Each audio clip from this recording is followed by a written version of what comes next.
y bienvenidas y bienvenidos. Hoy nos metemos de lleno en el Boletín Oficial de Argentina con fecha 21 de octubre de 2025. Tenemos un montón de documentos, ¿no? Leyes, resoluciones, de todo un poco. La idea es, bueno, desmenuzar lo más importante y tratar de entender qué implican estas decisiones del Estado. Exacto. Hoy el menú es variado, ¿eh? Vamos a ir desde un tema presupuestario bastante tenso, con leyes importantes en juego, hasta, digamos, ajustes en reglas de juego sectoriales como energía, gas, y después cosas más puntuales, ¿no? Multas, licitaciones, nombramientos. Queremos dar un pantallazo general, conectar un poco los puntos. Perfecto, me parece bien. Arranquemos entonces por ese tema que mencionabas, el nudo presupuestario. Hay dos leyes que parece que están generando ruido, ¿no? Sí, totalmente. Son dos leyes que, mira, hicieron todo el camino. La 27795, que es sobre financiamiento universitario, y la 27796, de salud, que también tiene un impacto fiscal fuerte. Ambas fueron vetadas por el Ejecutivo en su momento. Ajá. El Congreso insistió, las convirtió en ley igual. Pero ahora viene lo curioso. Están promulgadas, o sea, son ley vigente, pero su aplicación está suspendida. A ver, promulgadas pero suspendidas, eso suena raro. ¿Cómo puede ser? Es que chocan, digamos, contra una pared legal y financiera. El tema es que, según el Ejecutivo y también la Procuración del Tesoro, el Congreso, cuando insistió, no especificó claramente de dónde va a salir la plata para financiar esos gastos. Y ese es un requisito clave de la Ley de Administración Financiera, la 24156. El artículo 38 te pide eso, decir de dónde salen los fondos. O sea, el Congreso dijo gástese esto, pero no dijo la plata sale de acá. ¿Y la suspensión qué significa en la práctica? Que no se aplican. Exacto. En la práctica no se pueden ejecutar. Los organismos no pueden hacer los gastos que esas leyes ordenan. La base legal para frenarlas así es el artículo 5 de otra ley, la 24.629, que es muy específica. Dice eso: si una ley autoriza un gasto pero no prevé su financiamiento, bueno, queda suspendida hasta que se modifique el presupuesto nacional y se incluya esa partida. Y el Ejecutivo, me imagino, dice que no puede agarrar plata de cualquier lado para cumplir. Claro, ese es el argumento. Dicen que usar la facultad de reasignar partidas que el jefe de gabinete tiene bajo ciertas condiciones por el artículo 37 de la Ley 24.156, en este caso sería, digamos, esquivar la Ley 24.629. Y además argumentan que sería meterse en la cancha del Congreso, porque la Constitución, artículo 75, inciso 8, dice que fijar el presupuesto es tarea del legislativo. Es un choque de poderes con fundamento en las normas financieras, ¿viste? Entiendo. A ver, entremos un poquito en cada ley para ver la dimensión del asunto. La de universidades, la 27.795. ¿Qué buscaba concretamente? ¿Y de cuánta plata hablamos? Bueno, esa ley apuntaba a asegurar fondos para cosas muy sensibles en la universidad. Salarios de docentes, de no docentes, infraestructura, investigación, extensión, becas, tecnología. O sea, el corazón del funcionamiento. Proponía una actualización bimestral del presupuesto para gastos de funcionamiento siguiendo la inflación, el IPC, durante todo 2025. Y también, ojo, una actualización de salarios retroactiva desde diciembre de 2023, atada como mínimo al IPC. Uf, retroactiva. ¿Y el costo total estimado? Es una cifra impactante. Más de 1 billón de pesos para 2025. Para ser exactos, 1.069 billones 644.600 millones de pesos. Una enormidad. 1 billón. Con razón la preocupación por el financiamiento. Se entiende el veto original, el decreto 647 de septiembre. Claro. Y la otra ley que está en este limbo, la 27796 de salud, ¿también es un monto así? No tanto, pero es muy significativa igual. El costo estimado ahí es de casi 200.000 millones de pesos, unos 196.270 millones de pesos americanos. Y acá hay una diferencia. El Congreso sí propuso una fuente de financiamiento. Dijeron reasignar partidas dentro del propio Ministerio de Salud y usar reservas para contingencias. Ah, pero ¿el Ejecutivo consideró que eso no alcanzaba o no era válido? Exacto. Argumentaron que no era una fuente clara, concreta y sobre todo suficiente.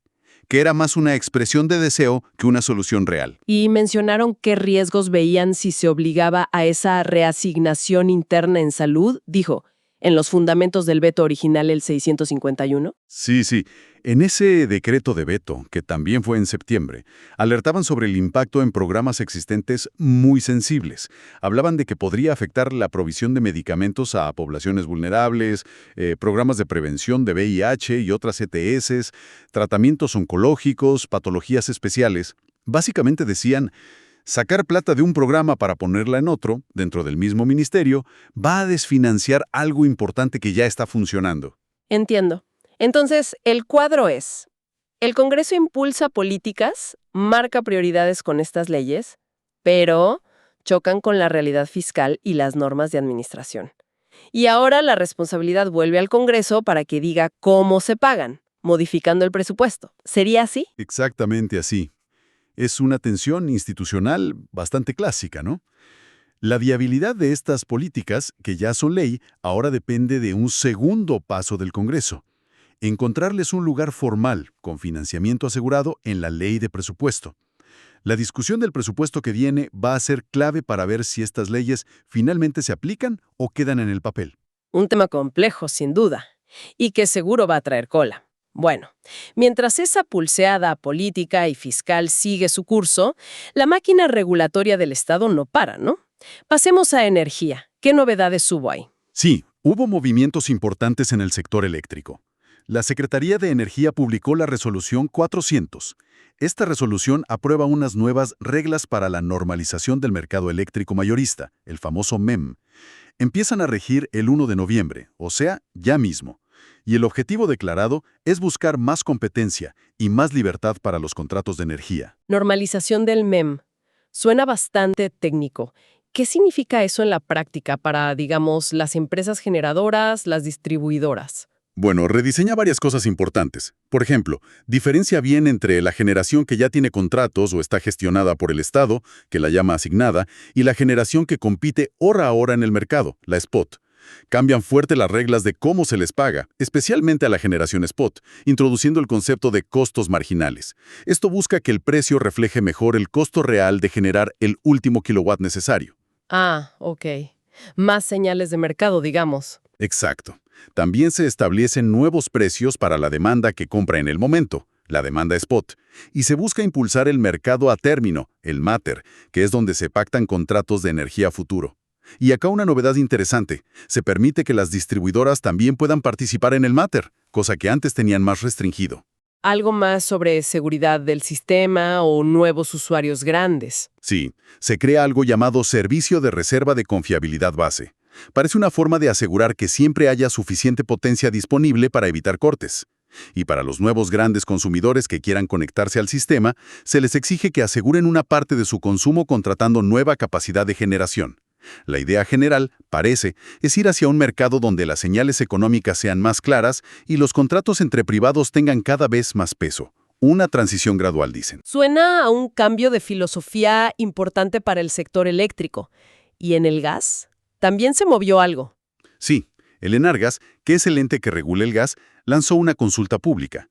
Es la resolución 778. Quieren revisar la normativa que define cómo se planifican y se pagan las expansiones de las redes de gas natural.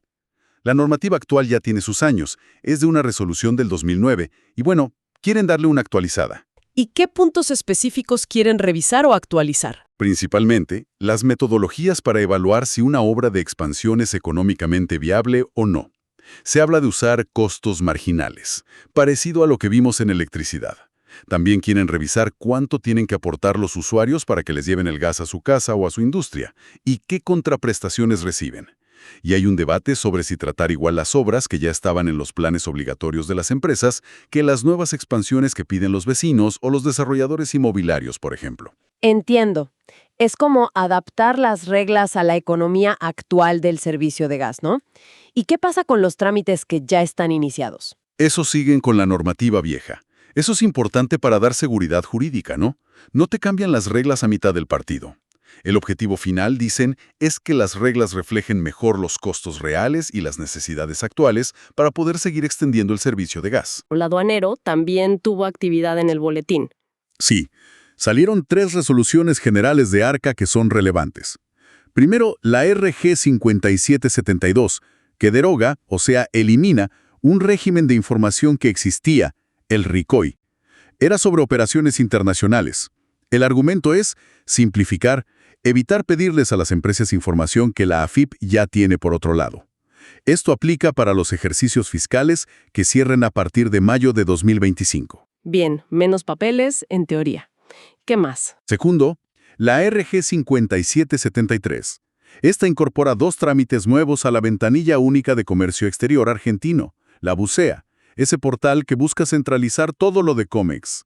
Los trámites son una autorización de importación y un aviso de importación, que vienen de un decreto reciente y de normas del SENASA. La idea es agilizar los trámites por esa vía. Y tercero, la RG 5774, que hace ajustes más técnicos a otra resolución general, la 2226. Modifica algunas cosas sobre los regímenes para que ciertas empresas no sufran retenciones o percepciones de IVA. Es un cambio más de procedimiento interno, digamos. Muchas actualizaciones normativas. Pero el boletín también muestra al Estado actuando de forma más directa, ¿no? Vimos sanciones de Vialidad Nacional, por ejemplo. Exacto. Hay 2 multas interesantes a la misma empresa concesionaria, Caminos del Río Uruguay S.A. Son por incumplimientos en el corredor vial 18. Y lo curioso es que la concesión de esa ruta ya terminó, finalizó en abril de este año. Pero las multas son por cosas de antes. ¿Y por qué fueron las multas? Son montos importantes. Una es bastante llamativa.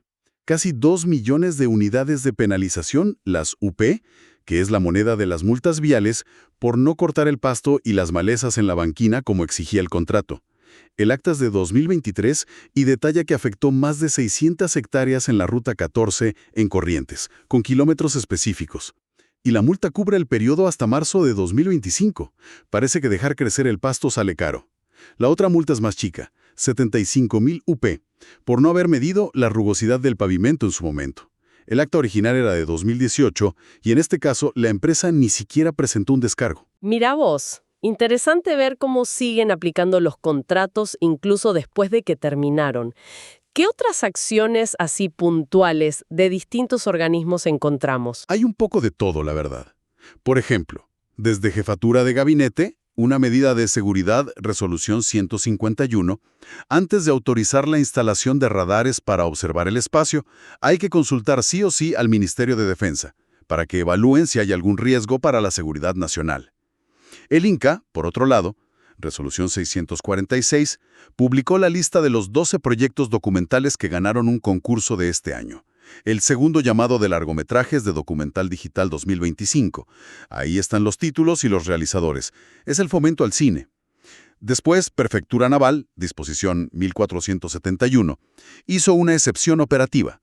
Permite que algunos barcos, que normalmente solo pueden navegar en ríos interiores, puedan meterse en ciertas zonas del Río de la Plata interior, pero con condiciones muy estrictas. Solo de día, con buen clima. Un poco más de flexibilidad, pero controlada. ¿Algo más en esa línea de acciones bien concretas? ¿Sí? 2 cosas más que me llamaron la atención.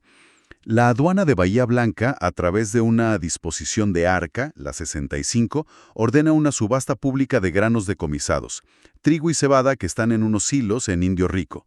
Lo interesante es que se subasta por silo completo, con una base en pesos, y dan una advertencia clave. La planta de silos donde están los granos no está operativa. O sea, el que compra tiene que ver cómo saca los granos de ahí. Un desafío logístico. Y la última, del Ministerio de Salud, disposición 93 de la Dirección Nacional de Calidad, se reconoció oficialmente por 5 años la residencia médica de oftalmología de un instituto privado de Buenos Aires, el IOFA. Usaron un nuevo sistema de evaluación de residencias, el CIER. Vemos al Estado en muchísimos roles, ¿no? Regulando, sancionando, promoviendo cultura, gestionando bienes decomisados, evaluando la calidad de la formación médica. Y claro, como siempre, el boletín también es un reflejo de la vida interna de la administración. Nombramientos, renuncias, pases. Así es. Si le damos una mirada rápida a eso, vemos lo típico. Movimientos en varios ministerios. En Interior, por ejemplo, prorrogan a alguien en migraciones. Designan gente nueva en asuntos municipales, en compras de turismo y deportes. Se nota que hubo una reorganización ministerial reciente y están acomodando las estructuras. También hay una designación en Cultura para dirigir el Palacio Nacional de las Artes, el viejo Palais de Glass. En la Superintendencia de Servicios de Salud aceptaron un par de renuncias de funcionarios. Y en Jefatura de Gabinete, en el área de Ciencia y Tecnología, prorrogaron a una coordinadora. Es el día a día de la gestión de personal público. Lo habitual, como decís. Bueno, para ir cerrando este recorrido por el boletín de hoy, miremos un poco la actividad económica que mueve el propio Estado, las compras públicas y las ventas de activos.